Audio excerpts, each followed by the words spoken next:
মহাত্মা গান্ধীর জুতো। একবার মহাত্মা গান্ধী ট্রেন থেকে নামছিলেন।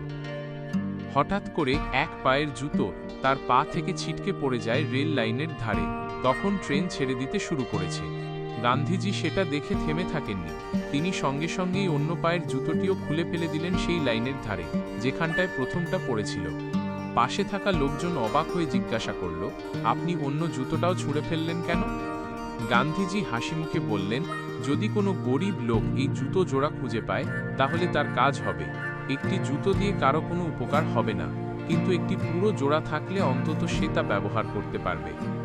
এই ঘটনার শিক্ষা, ছোট জিনিসকেও গান্ধীজি কত বড়ভাবে ভাবতেন। দান মানে শুধু কিছু দেওয়া নয়, তা যেন প্রকৃত অর্থে কাজে লাগে সেটাও ভাবা উচিত। ত্যাগ ও মানবতার এমন গভীরতা খুব কম মানুষের মধ্যে দেখা যায়।